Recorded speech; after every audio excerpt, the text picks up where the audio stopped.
Olá, eu sou o Leandro, eu sou professor de Ciências do Sistema Municipal de Educação de Barretos. Nessa aula eu falarei sobre os sistemas de integração. Muitos organismos, principalmente os mais complexos, eles são constituídos por vários sistemas, dentre eles sistema respiratório, sistema digestório, circulatório, sistema nervoso, hormonal, sistema imunológico, sistema tegumentar, ou seja, a pele, e a integração desses sistemas possibilita a vida. Nessa aula eu falarei, resumidamente, a principal importância de cada um desses sistemas. Bom, vamos iniciar pelo sistema respiratório e digestório. Nessa figura à esquerda nós temos o sistema respiratório. À direita, sistema digestório de uma ave. Bom, percebam que as aves elas apresentam uma proximidade evolutiva muito grande com os seres humanos. Por esse motivo, a composição do sistema digestório e os demais sistemas são muito semelhantes aos sistemas humanos. Bom, no que se refere ao sistema respiratório, ele é formado por vários órgãos, dentre eles o diafragma, que é um órgão que contrai e relaxa, e nesse movimento permite a expansão e a contração dos pulmões, e isso força a entrada de ar na inspiração e a saída de ar na expiração. O sistema respiratório, então, ele é formado pelo diafragma, pelos pulmões, pelos brônquios, subindo pela traqueia, pela laringe, já atingindo a região da garganta, a faringe, e as duas regiões de entrada de ar, as fossas nasais e a cavidade bucal. O oxigênio, juntamente com os demais gases que entram no sistema respiratório, lógico que o mais importante é o oxigênio. Eles Do sistema respiratório, eles passam para o sistema circulatório, onde na sequência vão para as células, onde auxiliarão as células na digestão, na quebra da molécula de glicose e liberação de energia. Então, essa é a principal função do oxigênio.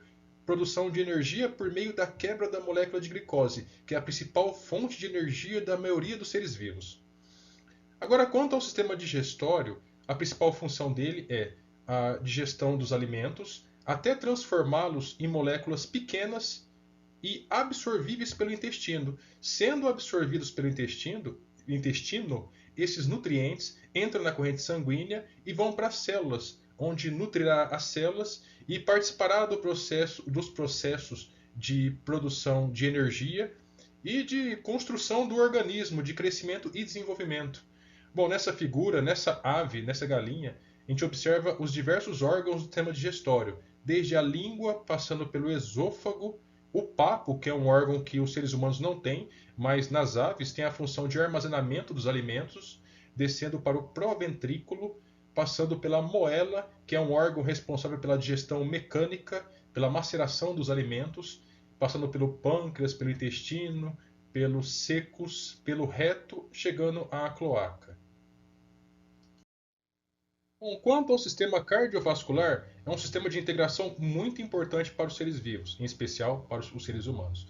Ele é formado por vários órgãos e estruturas, dentre eles o coração, artérias, veias, arteríolas, vênulas e capilares. Nós podemos encontrar também no sistema cardiovascular o sangue. O sangue ele é composto por várias substâncias, várias moléculas, com destaque aos glóbulos vermelhos, que têm uma função muito importante de transporte de gases respiratórios. Durante a inspiração, a entrada de vários gases, em especial o oxigênio. Esse oxigênio, passando pelos pulmões, entrando no sistema cardiovascular, no sistema circulatório, ele pode ser transportado para as diversas partes do corpo, ou seja, para as células, por meio dos glóbulos vermelhos. E, por sua vez, glóbulos vermelhos coletam das células o excesso de gás carbônico e devolve para os pulmões para ser liberado na expiração. Além disso, no sistema circulatório, encontramos os glóbulos brancos, que têm uma função importante na imunidade dos organismos, na destruição de organismos causadores de doenças, ou seja, dos patogênicos. Além disso, no sistema circulatório, encontramos as plaquetas, que são estruturas ligadas, relacionadas com a coagulação sanguínea e fechamento, estancamento de sangramentos. O sistema circulatório cardiovascular, vou citar algumas funções importantes. transportes de nutrientes dos órgãos de absorção até as células. Órgão de absorção, eu digo, do intestino. Os nutrientes são absorvidos e são direcionados para as diversas células. Uma outra função muito importante é a eliminação discretas de produtos do metabolismo dos seres vivos, dos seres humanos em especial. Como, por exemplo, vários produtos metabólicos são removidos do sangue por meio dos rins, onde o rim filtra o sangue e elimina, por meio da urina, esses nutrientes potencialmente tóxicos. Bom, agora o sistema imune ou sistema imunológico, cuja principal função é a defesa do nosso organismo contra agentes causadores de doenças, os agentes patogênicos, que podem ser bactérias, fungos, protozoários, podem ser até substâncias, algumas toxinas, como por exemplo veneno de cobra, veneno de aranha e outros seres vivos, né? No sistema imune, nós temos diversos órgãos que fazem parte da imunidade do nosso corpo, como por exemplo os linfonodos, que são estruturas que a gente observa geralmente em ocasiões de infecções. Já perceberam aquelas estruturas que crescem debaixo do braço, muito doloridas, chamadas de ínguas? Podem se formar também na região do pescoço, na região da virilha. Essas ínguas são linfonodos que estão em intensa atividade na destruição de organismos patogênicos. Encontramos também outros órgãos, como por exemplo apêndice, a medula óssea, as tonsilas e adenoides, o timo, o baço e as placas de Peyer. O sistema imune ele tem também dois personagens muito importantes: os anticorpos, que são moléculas complexas ricas em proteínas, que têm também a função de destruição de órgãos de agentes patogênicos. Além disso, os glóbulos brancos presentes na corrente sanguínea. Outro sistema muito importante é o sistema urinário, cujo próprio nome diz formação da urina. Esse sistema tem a função de filtrar o sangue, remover as impurezas, formar a urina, que é um líquido concentrado em impurezas, armazená-lo na bexiga e liberar no ato da micção, ou seja, a liberação da urina. Os rins eles têm tamanho aproximado de um punho fechado e têm o formato de um caroço de feijão. Nessa figura à direita, nós estamos observando um rim cortado ao meio e as suas estruturas internas. Nessa figura eu apresento o sistema genital. Nessa figura à direita, o sistema genital masculino, à esquerda, o sistema genital feminino. Geralmente, o sistema genital ele é estudado juntamente com o sistema urinário, porque eles compartilham órgãos, como por exemplo a bexiga. No entanto, nessa aula eu optei por separar os dois. Com relação ao sistema genital masculino, nós temos essa figura da esquerda, composta pelo pênis, por glândulas como por exemplo a próstata, a glândula bulbouretral, a bexiga urinária e testículos. Na figura à direita, o sistema genital feminino, formado, dentre outras estruturas, a vagina, a uretra, a bexiga urinária, o útero, os ovários, a tuba uterina, o cérvix, entre outros. Bom, agora vamos falar um pouco sobre o sistema nervoso, um sistema muito importante nos seres humanos. Talvez é o sistema que nos diferencia dos outros animais, que nos seres humanos, em grande parte, ele é mais complexo. Nessa figura à esquerda, nós temos as diversas estruturas do sistema nervoso representados em vermelho, ou seja, estão presentes no corpo inteiro. Na figura do meio e da direita, estão representados o sistema nervoso central, que ele é formado pela medula espinhal, nessa figura do meio, que está revestido externamente pela coluna vertebral, que é um osso que protege a medula. Nessa figura à direita, nós temos o encéfalo, que é formado pelo cerebelo, pelo cérebro, pela ponte e pelo bulbo. O cérebro, por sua vez, ele é formado por vários lobos: lobo frontal, lobo temporal, lobo occipital e lobo parietal. Agora, com relação ao sistema tegumentar, nós temos duas camadas de pele nos seres humanos: a epiderme e a derme. A hipoderme não é uma camada de pele, ela é simplesmente um acúmulo de tecido gorduroso abaixo da pele. A epiderme, se encontrando na região superior, ela é formada na sua extremidade por células mortas, que estão em constante renovação.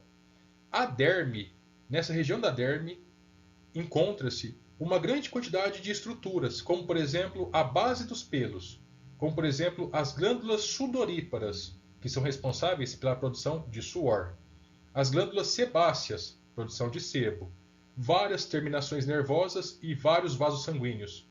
A pele, o sistema tegumentar, é um sistema dentre várias funções a proteção do nosso organismo contra a entrada de agentes causadores de doenças, de agentes patogênicos. Bom, agora o sistema muscular é um sistema que, como o próprio nome diz, é formado por músculos. Nos seres humanos, mais de 600 músculos diferentes. Vários animais, até os animais mais simples, podem apresentar sistema muscular. Tem várias funções esse sistema. Dentre elas, podemos destacar locomoção e deslocamento dos seres vivos. Além disso, também, pela contração muscular, é produzido muito calor que permite, como por exemplo, os seres humanos mantêm a temperatura do corpo relativamente alta, a 36 graus e meio aproximadamente. Bom, intimamente relacionado com o sistema muscular, nós temos o sistema esquelético. O sistema esquelético, o esqueleto humano, ele é formado por 206 diferentes tipos de ossos, representados nessas três figuras. Ele ajuda o sistema muscular na locomoção e no deslocamento. Além disso, nos seres humanos, ele é reserva de cálcio e de fósforo, que pode ser utilizado para várias funções do nosso organismo. Até mesmo para a atividade do sistema nervoso, o cálcio pode ser utilizado. Nós temos na figura à esquerda o esqueleto humano completo, na figura central o esqueleto apendicular e na figura da direita o esqueleto axial. Agora o sistema endócrino. O sistema endócrino ele é formado pelas glândulas que produzem hormônios. Hormônios são substâncias extremamente importantes para os organismos, para o crescimento, para o desenvolvimento, para as diversas atividades metabólicas, hormônios são importantes. Nós temos algumas glândulas presentes nos homens e nas mulheres. Nos homens e nas mulheres, nós temos a glândula tireoide, nós temos a glândula pituitária, a glândula adrenal ou suprarrenal, os pâncreas e as paratireoides. Nos homens, observamos os testículos, nas mulheres, os ovários. Bom, até agora nós estudamos os sistemas. Os sistemas eles são formados por um conjunto de órgãos. Como já vimos, por exemplo, o sistema digestório ele é formado por vários órgãos, como o intestino, o estômago, estruturas anexas como o fígado, o pâncreas. Os órgãos, por sua vez, são formados por vários tecidos. E os tecidos, por sua vez, são formados por células. No corpo humano, existem 4 tipos de tecidos: tecido epitelial, nervoso, conjuntivo e muscular. O tecido epitelial humano é subdividido em 3 partes: epitélio estratificado pavimentoso da pele, é um tecido encontrado na pele humana. Epitélio glandular, formado por glândulas, que compõem as glândulas. Epitélio prismático do intestino, ou seja, as células intestinais, que têm uma função muito importante na absorção de nutrientes, elas são células prismáticas. Agora, quanto ao tecido nervoso, nós temos os neurônios. Vamos para o tecido conjuntivo. Ele é subdividido em 3 partes: o tecido ósseo, responsável pela formação dos ossos, tecido conjuntivo propriamente dito, que é um tecido de conexão entre várias estruturas próximas, como por exemplo a pele e as diversas partes do corpo. E um outro tecido conjuntivo é o sanguíneo, formado por glóbulos brancos, glóbulos vermelhos, megacariócitos, que são células grandes ligadas com a formação das plaquetas, que, como já citei anteriormente, são estruturas ligadas com a coagulação do sangue. E, por fim, o tecido muscular, que pode ser dividido em não estriado, ou seja, liso, que pode ser encontrado nos órgãos, como por exemplo no esôfago, no pâncreas. Tecido estriado esquelético é o tecido muscular que nós conseguimos movimentar por meio da contração muscular. Nós não conseguimos, por exemplo, mexer o bíceps, não conseguimos, por exemplo, mexer os músculos da perna para poder nos locomovermos. É o tecido que tem controle voluntário por parte dos seres humanos. E por fim, o tecido cardíaco, que entra na composição do coração. É o músculo presente no coração. Bom, esse era o conteúdo que eu queria ter transmitido. Espero que tenham gostado e bons estudos a todos.